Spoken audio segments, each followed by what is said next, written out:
Le billet d'humeur, Noël Lenoir. Bonjour à toutes et bonjour à tous. Et cette semaine, je voudrais vous parler de la Constitution française, dont on fête, certains le savent, le 65e anniversaire la semaine prochaine. Alors, un anniversaire, c'est toujours l'occasion d'un bilan. Eh bien, j'estime que celui de la Ve République est globalement positif. Parce que la Constitution française est légitime. Elle a été légitimée par toutes les forces politiques du pays.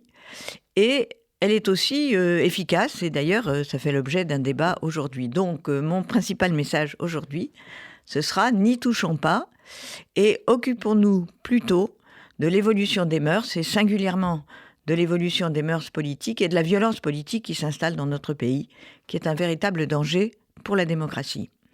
Alors la Constitution d'abord.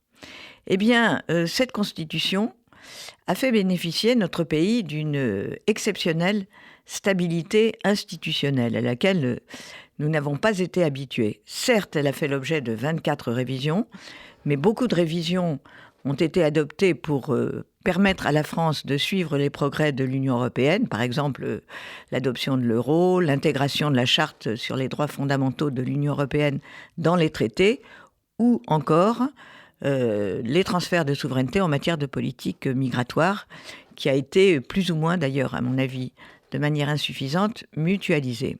Mais pour le reste, c'est vrai qu'on peut considérer aujourd'hui que la Constitution française est légitime au regard des différentes forces politiques. Elle a été plébiscitée, comme vous le savez, en 1958. Et j'observe qu'en 1958, le problème n'était pas tant les institutions internes que aussi la création d'une communauté. Il faut savoir que la Constitution de 1958 a été adoptée par 82% du corps électoral, dont 96% des votants en Algérie, français d'origine locale comme français d'origine européenne. Et donc, il s'agissait de créer une sorte de Commonwealth. Mais aussi, elle a été largement plébiscitée par les Français de métropole et d'outre-mer. Alors après, on peut estimer que la Constitution actuelle, en réalité, est la Constitution de 1962, avec la présidentialisation du régime et l'élection du président de la République au suffrage universel direct.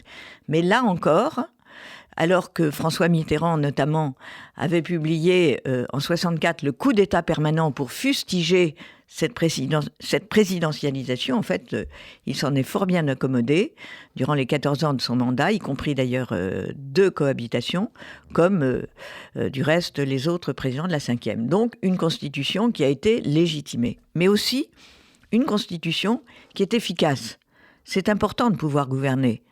Et on a beaucoup glosé et on continue de gloser sur l'article 49.3 de la Constitution qui serait liberticide et qui permet, comme vous le savez, de lier l'adoption d'un texte au maintien ou au renversement du gouvernement. Madame Borne vient d'annoncer que sur le projet de loi de programmation des finances publiques, elle allait utiliser le 49.3. Eh bien, il ne faut pas oublier que cet article, qui permet de gouverner, en fait, a été inspiré par des socialistes, par Jaurès, par Blum, par Guy Mollet, avec Pierre Pflimlin, l'un des rédacteurs centristes de la Constitution de 1958, qui avait insisté pour qu'une telle disposition permette de surmonter l'agitation parlementaire. Et on en est là, aujourd'hui.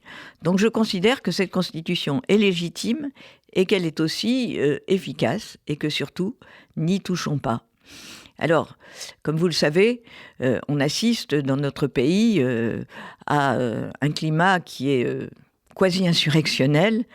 Les Américains ont connu une insurrection le 6 janvier 2021. Nous, on en connaît régulièrement, avec une violence politique qui n'a jamais été aussi manifeste depuis pratiquement l'entre-deux-guerres en France.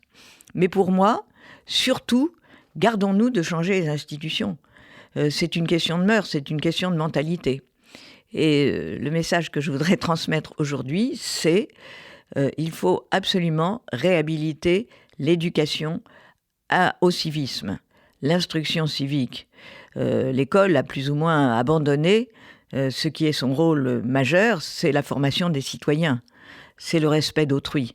Et à cet égard, je dirais pour conclure, non à l'insurrection civique prônée par certains courants extrêmes, mais oui à l'instruction civique, oui à une évolution de l'éducation nationale pour former des citoyens.